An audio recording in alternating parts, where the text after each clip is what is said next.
আমরা অনেক রকম বেঙ্গলি থালি দেখেছি, কিন্তু আজ আমি তোমাদের সঙ্গে শেয়ার করব সামার স্পেশাল ভেজ বেঙ্গলি থালি।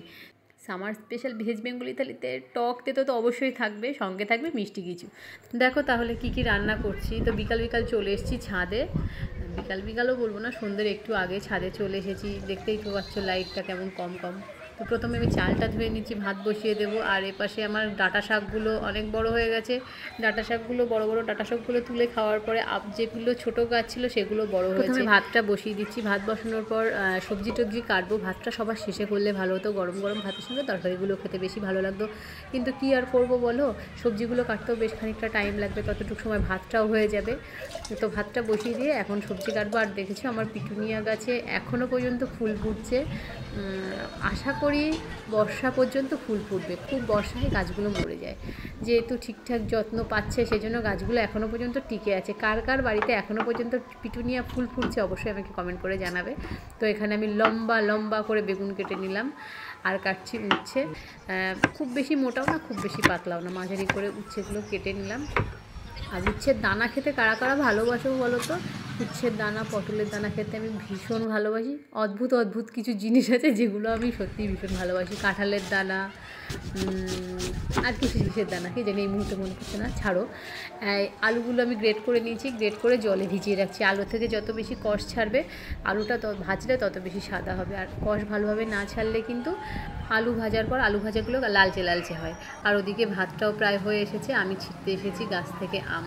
তো যে কোনো আম তো ছেঁড়া যায় না, আমি গাছ থেকে খুঁজে খুঁজে বার করছি কোন আমটায় ডিফেক্ট আছে। এই আমটা কালো কালো হয়ে আছে, কদিন পরেই ঝরে পড়বে, সেজন্য এই আমটা ছিঁড়ে নিলাম। আর সকালবেলা ছাদে এসে দেখেছি একটা আম পড়ে আছে।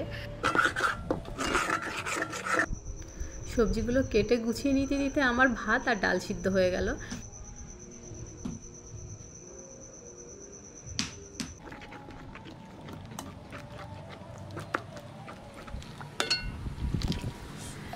রান্না হবে আম ডাল। আম ডাল রান্না করলে আমরা কিন্তু সবসময় পাতলা করে ডাল রান্না করি, যেন হাপুস হুপুস করে চুমুক দিয়ে ডাল খাওয়া যায়। আচ্ছা, তোমরা আম ডাল কেমন করে রান্না করো? ঘন করে, পাতলা করে, কীভাবে রান্না করো অবশ্যই আমাকে কমেন্ট করে জানাবে, তাহলে আমি একদিন সেইভাবে ট্রাই করব। আমি এইভাবেই রান্না করি। প্রথমে কড়াইতে সর্ষে দিলাম, সর্ষেটা যখন গরম হয়ে যায় সর্ষেটা ভেঙে নিই, কড়াইটা ভেঙে নিই বলতে যাচ্ছিলাম, সর্ষেটা ভেঙে নিই। তার মধ্যে শুকনো লঙ্কা ফোড়ন দিলাম, আম দিলাম, হলুদ দিলাম, একটু লবণ দিলাম। আমগুলো হালকা করে ভেজে তার মধ্যে ডাল ঢেলে দিয়ে কিছুক্ষণ ফুটিয়ে নেব। আমটা যখন সিদ্ধ হবে তখন তুলে নেব। অনেকে চিনি টিনি খায়, আমরা আগে অল্প একটু খেতাম, কিন্তু এখন চিনি খাওয়া একদমই তুলে দিয়েছি। আমার হাজব্যান্ডের সুগার প্রায় বর্ডার লেভেল ছুঁই ছুঁই, সেই জন্য চিনি খাওয়া অনেকটাই কমিয়ে দিয়েছি। আলু ভাজা, বেগুন ভাজা, উচ্ছে ভাজা হবে। আলুগুলো চেপে চেপে খুব ভালো করে জল ঝরিয়ে নিয়েছি। তোমাদের হাতে যদি সময় থাকে তাহলে আলুগুলো একটা পরিষ্কার কাপড়ের উপরে পাতিয়ে ফ্যানের নিচে 1 ঘন্টা রেখে দেবে, তাহলে অনেকটা শুকনো হয়ে যাবে, তাহলে ভাজতে খুব সুবিধা হয়। আলুর মধ্যে শুধু লবণ দিয়েছি, লবণ দিয়ে আলুটা মেখে নেব। উচ্ছের মধ্যে লবণ দিয়েছি আর চালের গুঁড়ো দিয়েছি 2 চামচ মতন, তাহলে উচ্ছে ভাজাটা বেশ মুচমুচে হবে।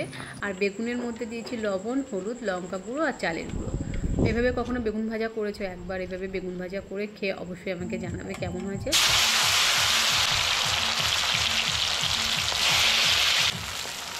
উচ্ছেটা ভাজছি আগে, তার মানে ভেবো না তেলটা তেতো হয়ে যাবে, একদমই না। উচ্ছে ভাজলে তেল কিন্তু তেতো হয় না। ওই তেলেই আমি আলু ভাজবো, বেগুন ভাজবো।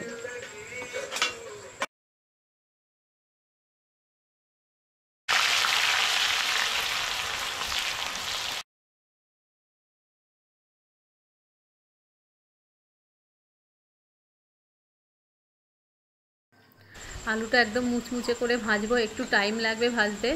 আর এইভাবে চেপে চেপে আলু থেকে যতটা সম্ভব হচ্ছে জল ফেলে দিচ্ছি। আলু ভাজার মধ্যে অ্যাড করব বাদাম, লঙ্কা আর কারি পাতা, সবগুলোই ভেজে তারপর আলুর সঙ্গে মেশাবো। মেশানোর পর একটা প্লাস্টিকে ভরে রাখতে হবে, নাহলে কিন্তু নরম হয়ে যাবে। আর উচ্ছেটাও মুচমুচে করে যদি ভাজো তাহলে ওটাও প্লাস্টিকে রেখে দিতে হবে। কারি পাতা সবে গাছ থেকে তুলে এনেই কড়াইয়ের মধ্যে ফেলে দিলাম।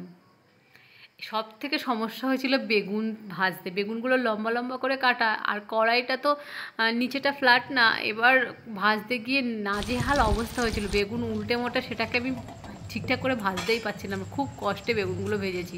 আর একটা কড়াই কালি মাখাবো সেই কথা ভেবে বেগুনগুলো এইভাবে খুব কষ্টে ভেজেছি। ব্যাস, ভাজাভুজি কমপ্লিট হয়ে গেল। এবার রান্না করব চাটনি।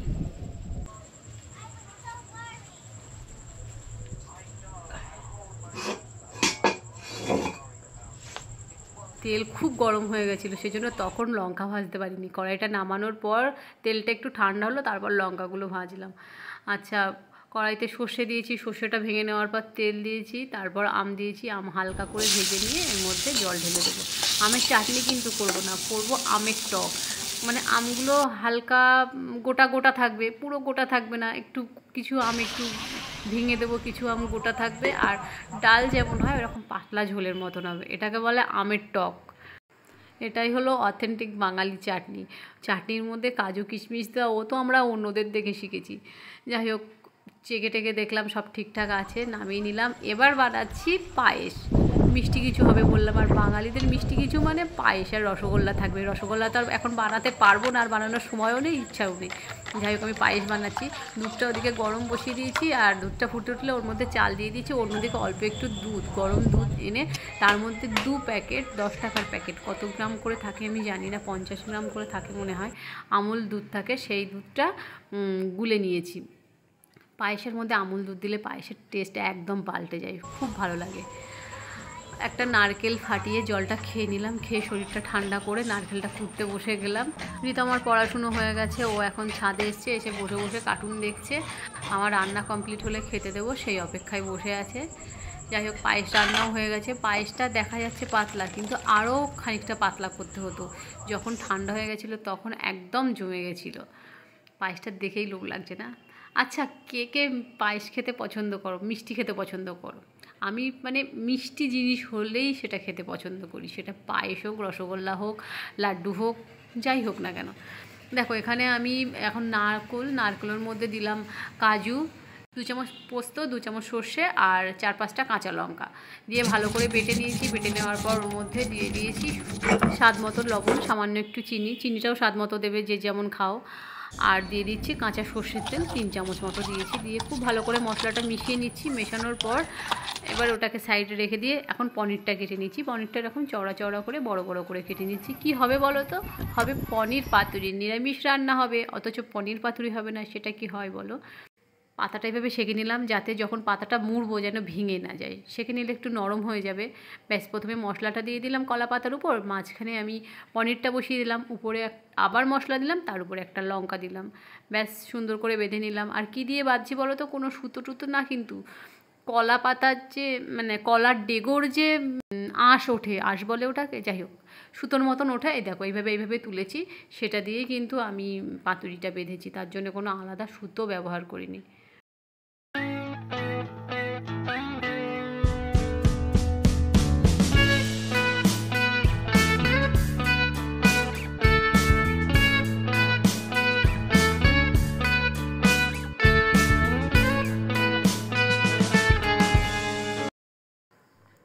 আচ্ছা, পনিরগুলো কিন্তু এভাবে হালকা করে চিড়ে নিয়েছি, যাতে পনিরের মধ্যে মশলাটা ঢোকে।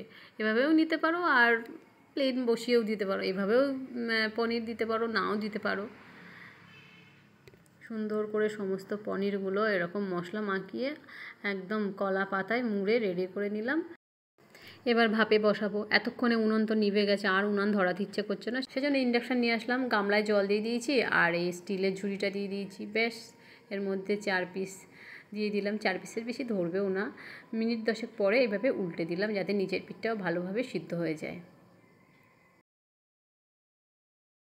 8-9 পিস মতন পনির ভাপা করেছিলাম, সবগুলোই ভাপানো হয়ে গেছে। এখন আমি কি ভাজছি বলো তো? পাঁপড় ভাজছি। আমি না অনেক জায়গায় দেখেছি এরকম রোল করে পাঁপড় ভাজে, তো কীভাবে রোল করে পাঁপড় ভাজবো আমি বুঝতে পারছিলাম না। তারপর কলার ডেগোর থেকে যে সুতো তুলেছিলাম, সুতো দিয়ে রোল করে পাঁপড়টাকে বেঁধে নিয়ে তারপর ভেজেছি ওইভাবে। যাই হোক, রান্নাবান্না সব হয়ে গেছে, এখন থালাটা একটু সুন্দর করে সাজাই। আগে দর্শনধারী, তারপর গুণবিচারী। উচ্ছে ভাজা, বেগুন ভাজা, আলু ভাজা, শসা একটু সাজিয়ে দিচ্ছি। পেঁয়াজ তো ইউজ করতে পারবো না, যেহেতু আজকের রান্নাটা পুরোপুরি নিরামিষ হচ্ছে, সেই জন্য। আচ্ছা, আমডাল দিলাম। এই হলো পনির পাতুরি, এই হলো আমের টক। আমের টক আর আমডাল অনেকটা একরকম দেখতে লাগছে না? পায়েস, দেখো পায়েসটা এখনও গরম আছে, তাই এতটা বসে গেছে। আরও ঠান্ডা হয়ে গেলে কেমন হবে ভাবো। এবার দিয়ে দিচ্ছি পাঁপড়। পাঁপড়টা দেখতে খুব সুন্দর লাগছে বলো? দেখতে কিন্তু খুব সুন্দর লাগছে, এখন খেতে কেমন হবে সেটা খেয়ে দেখার পালা।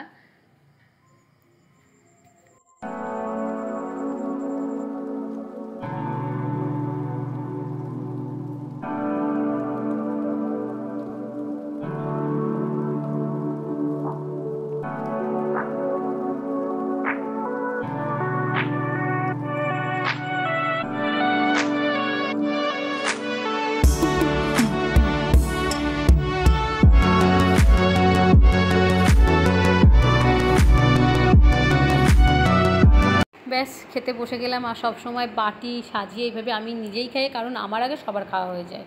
আর এই লঙ্কাটা দেখানোর জন্য একদমই আমি খাবো না, কারণ লঙ্কা আমি বেশি খেতে পারি না। সব কিছু সাজিয়ে নিয়ে খেতে বসতে বসতে একটু দেরি হয়ে গেছিলো, সেই জন্য উচ্ছে ভাজাটা একটু নরম হয়ে গেছিলো। প্লাস্টিকের মধ্যে রেখে দিলে কিন্তু অতটাও নরম হয় না। ব্যাস উচ্ছে ভাজা তো খাওয়া হলো। আম ডালটা পুরো চুমুক দিয়ে খেয়ে নিলাম, কারণ সব কিছু দিয়ে যদি ভাত খেতে যাই তাহলে আমাকে এক থালা ভাত খেতে হবে। তো রাত্রেবেলা এমনি কম খাই, তার উপরে এক থালা ভাত তো একদমই খাবো না। এই হচ্ছে পনির পাতুরি। মশলাটা কিন্তু চেটে পুটে পাতা থেকে তুলে নিয়েছি, দারুণ খেতে হয়েছিল। আচ্ছা, পনির পাতুরি তোমরা আর কিভাবে বানাও? অন্য রকমভাবে যদি বানিয়ে থাকো অবশ্যই আমাকে জানাবে, আমি একটু অন্য রকমভাবে ট্রাই করতে চাই। খেতে ভালো হয়েছিল সেটা আমার থালাটা দেখেই বুঝতে পারছি, একদম চেটে পুটে পরিষ্কার করে খেয়েছি। সব শেষে খাচ্ছি কি বলো তো, পাঁপড় আর চাটনি। আমের টকে চিনির পরিমাণটা একটু কম দিয়েছি, তো সেই জন্য খাওয়ার সময় মুখটা অমন বেঁকে যাচ্ছে, একটু টক হয়েছিল। এবার খাচ্ছি সব শেষে পায়েস, যেটা অমৃতের মতন লাগছে সব কিছু খাওয়ার পরে। আর আমার হাজব্যান্ডকে বলছি পায়েসটা খুব ভালো খেতে হয়েছে, বলছে আমার তো লোভ লাগছে, কী করবো, আমার একটু দাও।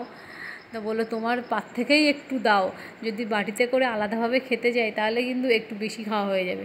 সেজন্য আমার পাত থেকে 2 গাল মতন খেলো। আমার খাওয়া দাওয়া প্রায় শেষের পথে। তাহলে আজকের মতন টাটা, দেখা হবে নতুন কোনো ভিডিও নতুন কোনো ব্লগের সঙ্গে।